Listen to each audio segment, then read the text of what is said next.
Si el matrimonio es la dualidad humana creada por la Trinidad Divina para reflejar la continua y perpetua armonía que hay en sus relaciones y funciones, ¿por qué es tan difícil lograr armonía en las relaciones y funciones entre los miembros del matrimonio? ¿Cómo alcanzar la armonía y mantenerla? Abordaremos estas interrogantes una a una en la siguiente exposición. Las respuestas a estas interrogantes son complejas y amplias. Trataré de abreviarlas. Quiero comenzar definiendo qué es la armonía. También debemos identificar los factores que impiden alcanzarla y los necesarios para mantenerla. ¿Qué es armonía? Identificar la armonía no es difícil. El sentido común humano está capacitado para reconocer la armonía donde quiera se hace presente. Lo difícil es explicarla, pero mucho más difícil es obtenerla y mantenerla. En general, armonía es una ausencia de desacuerdo. Es el resultado de la coordinación de distintos elementos de manera que se perciban como uno solo, sin que los elementos que la conforman y sus funciones se confundan o pierdan su distinción unos de otros. Un ejemplo de armonía es lo que hace una orquesta al exponer una obra musical. La canción y la música que la acompaña constituyen una armonía. Para que una orquesta pueda exponer en armonía una obra musical, cada miembro debe ser experto en el arte de la música. Debe saber las notas que conforman la obra musical, cómo ejecutarlas desde la posición y con el instrumento musical que le corresponde, de acuerdo a los patrones musicales establecidos por el autor de la obra musical. Esto ya nos da una idea de por qué no es fácil lograr la armonía en el matrimonio.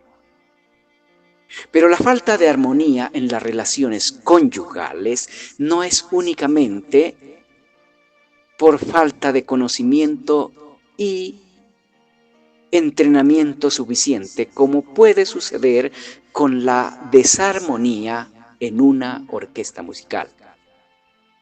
La falta de armonía en las relaciones conyugales básicamente se debe a un antagonismo natural generado por la caída de la gracia a causa de la transgresión de la primera mujer.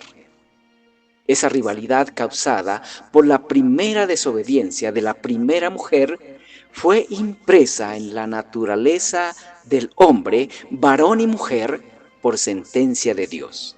Génesis capítulo 3, versículo 16, tercera parte. Dios le dijo a la mujer: tu deseo será para tu marido y él se enseñoreará de ti. Esto en nuestro lenguaje quiere decir: querrás tener el control de tu marido, pero él se impondrá sobre ti y se aprovechará de ti. No es un secreto que entre los varones y las mujeres existe una puja en la que ellas quieren tener el control y dominio de todo. Ellos, en lugar, ceden hasta donde les conviene, pero finalmente se imponen y se salen con las suyas. Esto se hace mucho más notorio en el matrimonio a partir del inicio de la convivencia. Cuando la relación se rompe, ellas terminan llevando la peor parte. Este antagonismo, en el que la mujer lleva la peor parte socialmente, es la tercera sentencia de Dios contra ellas.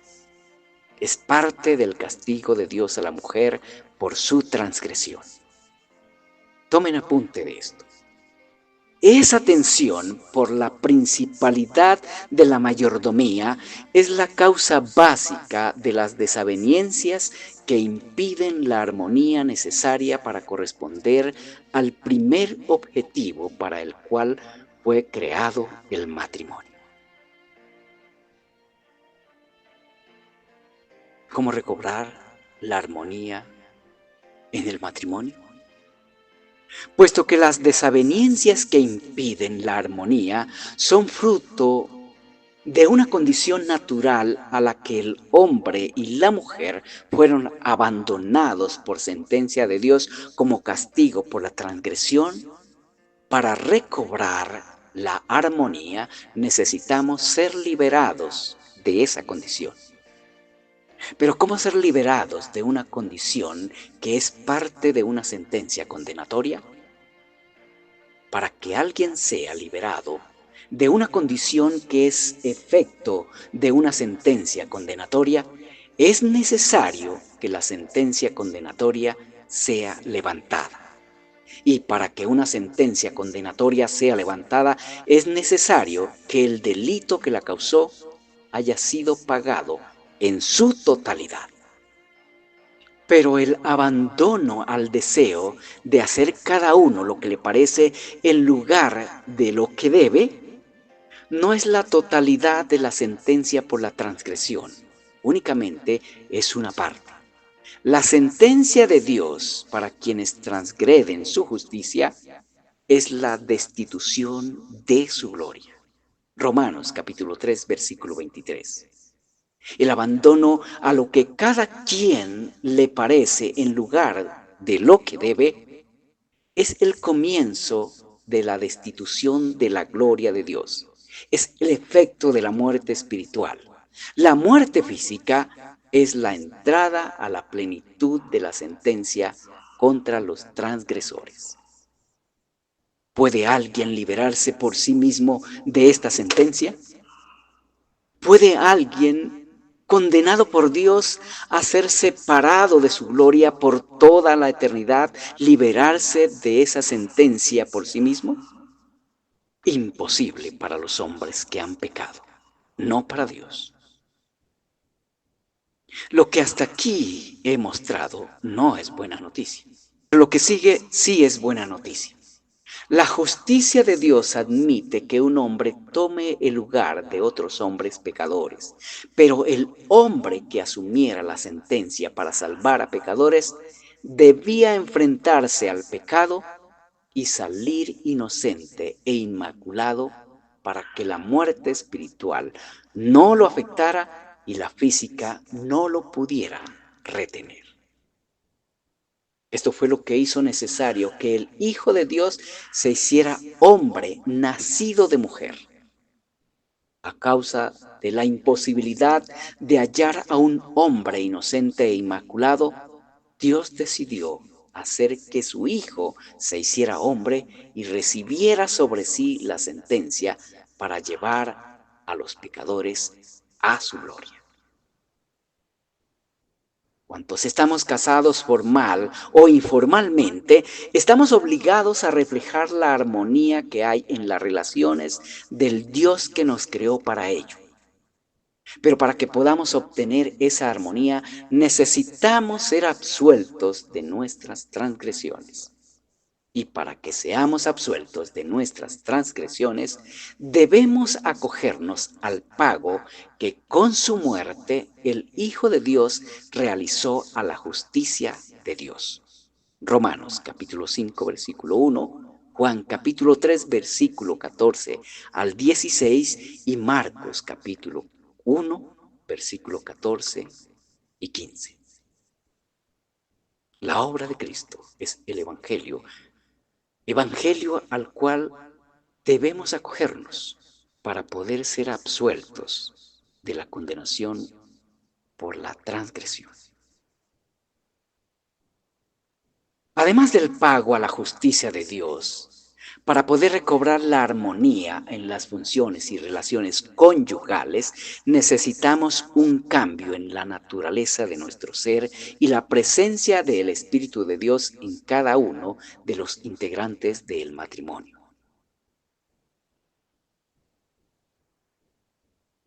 Ezequiel capítulo 36, versículo 26 y 27. Sin un nuevo corazón y el Espíritu de Dios obrando en él, es imposible recobrar la armonía en su forma espiritual y conservarla, porque la armonía está sujeta a la obediencia a los mandatos de Dios y únicamente podemos comprender y poder aferrarnos a los mandatos de Dios con fidelidad si nos es concedido un nuevo corazón y el Espíritu de Dios para que obre en nosotros y con nosotros. ¿Cómo obtener ese cambio en la esencia de nuestro ser? La respuesta la da el mismo texto, Ezequiel capítulo 36, versículo 26 y 27. Ese cambio lo hace Dios. Lo hace por medio de su palabra, Primera de Pedro capítulo 1, versículos 22 y 23, el Evangelio, capítulo 1, versículo 25. El apóstol Pedro dice que Dios hizo renacer a sus receptores por medio de su palabra que vive y permanece para siempre. En el versículo 25 dice que esa palabra es la palabra que por el Evangelio les había sido predicada. En la carta a los Gálatas, capítulo 3, versículo 5, el apóstol Pablo deja saber que Dios suministra su espíritu por oír con fe. Sin duda se refiere al oír el Evangelio. Dios cambia la esencia de nuestro ser y proporciona su espíritu oyendo y creyendo el Evangelio de su reino. A la luz de esto, quienes deseamos que Dios haga un cambio en la naturaleza de nuestro ser, quienes deseamos que Dios nos dé un nuevo corazón, uno que sea capaz de hacer lo que debemos hacer, como debemos hacerlo para recobrar la armonía en las relaciones y funciones de nuestro matrimonio, debemos exponernos a la predicación de la palabra que por el Evangelio es anunciada. ¿Cómo alcanzar la armonía en el matrimonio? Ya tenemos dos respuestas. Planteemos la pregunta de nuevo. ¿Cómo recobrar la armonía en las relaciones y funciones de nuestro matrimonio? La tercera respuesta es mediante instrucción veraz y específica. Después de la justificación y la regeneración, alcanzar la armonía en el matrimonio requiere lo mismo que se necesita para alcanzar la armonía en una orquesta musical. Además del pago y el cambio de corazón, necesitamos instrucción veraz y específica en cuanto a la posición y las funciones que corresponden a cada uno de los miembros del matrimonio. En esta parte sí es pertinente y aplicable la analogía de la orquesta. ¿Cuál sería la causa de la falta de armonía en una orquesta al exponer una obra musical?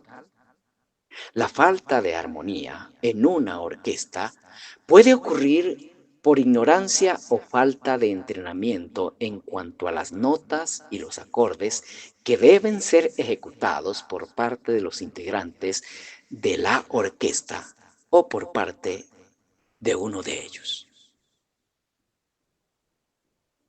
El matrimonio es como una orquesta, no tanto por la cantidad de los integrantes, como por la obra que tienen que realizar. Dios creó el matrimonio y lo organizó con múltiples propósitos específicos. Le dio a cada integrante una posición y unas funciones complementarias.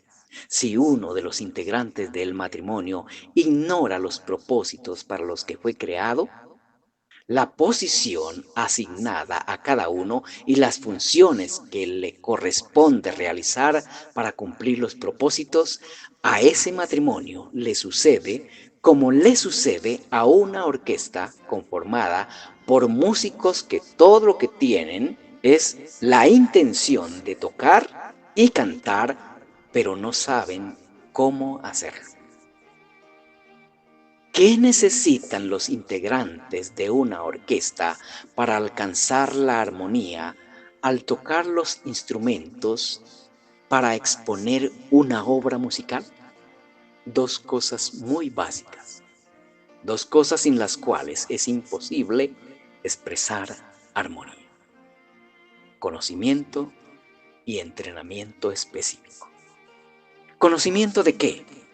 Conocimiento de la obra musical que han de exponer, conocimiento del lugar asignado en la orquesta y de lo que le corresponde hacer en ella a cada uno. Pero además de conocimiento se requiere destreza, y la destreza se obtiene con la práctica. Cada integrante del matrimonio debe tener conocimiento de lo siguiente: 1. De lo que es el matrimonio. 2. De los propósitos para los que fue creado. 3. De la posición asignada en el matrimonio a cada integrante. 4. De lo que le corresponde hacer para alcanzar los propósitos determinados por el creador del matrimonio. Y 5. Debe tener conocimiento específico de qué pasos debe dar para alcanzar esos propósitos. Para alcanzar la armonía en el matrimonio, los integrantes necesitan, además de conceptos específicos y rectos de los asuntos mencionados anteriormente, virtudes específicas.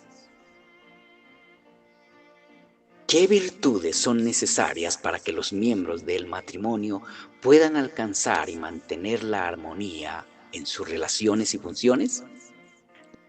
Las virtudes y habilidades que necesitan los integrantes de un matrimonio son más complejas y difíciles de cultivar que las que se necesitan para ser integrantes de una orquesta y tocar o cantar en armonía con los demás integrantes de dicha orquesta.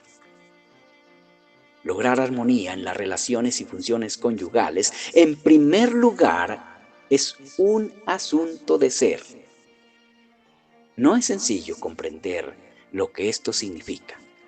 Ya he hablado algo de ello. Hay realidades complejas, implícitas en lo que debemos ser para poder hacer lo necesario y suficiente con el fin de obtener y mantener la armonía en nuestras funciones y relaciones conyugales. El ser es definido por el carácter del individuo o el elemento. El carácter lo definen las virtudes de la persona o las cualidades del elemento. La calidad del hacer es producto de las virtudes que posee el ser. La armonía en el matrimonio depende de las virtudes que posean los integrantes. Para alcanzar la armonía en el matrimonio, los integrantes deben tener todas las virtudes comunicables de Dios desarrolladas a las potencias necesarias.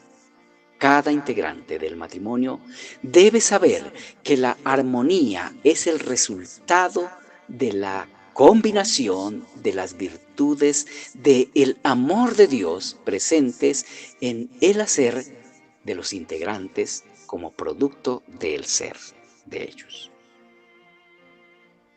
Se denominan virtudes a las facultades personales nobles, activas o pasivas.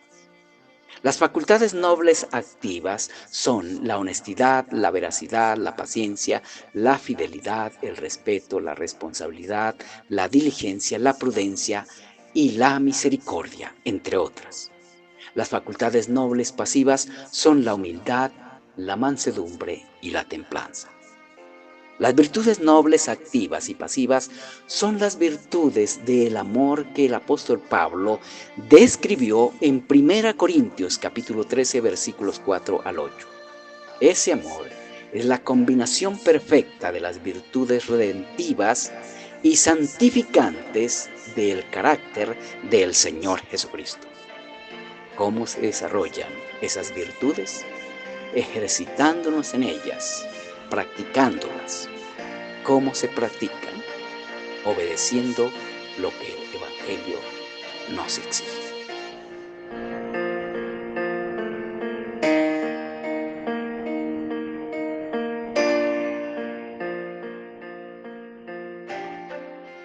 No olvidemos que para alcanzar la armonía en el matrimonio, los integrantes deben tener todas las virtudes comunicables de Dios desarrolladas a las potencias necesarias. Cada integrante del matrimonio debe saber que la armonía es el resultado de la combinación de las virtudes del amor de Dios presentes en el hacer de los integrantes del matrimonio. Las virtudes comunicables de Dios son las virtudes del amor que el apóstol Pablo describió en 1 Corintios capítulo 13 versículos 4 al 8. Ese amor es la combinación perfecta de las virtudes redentivas y santificantes del carácter del Señor Jesucristo.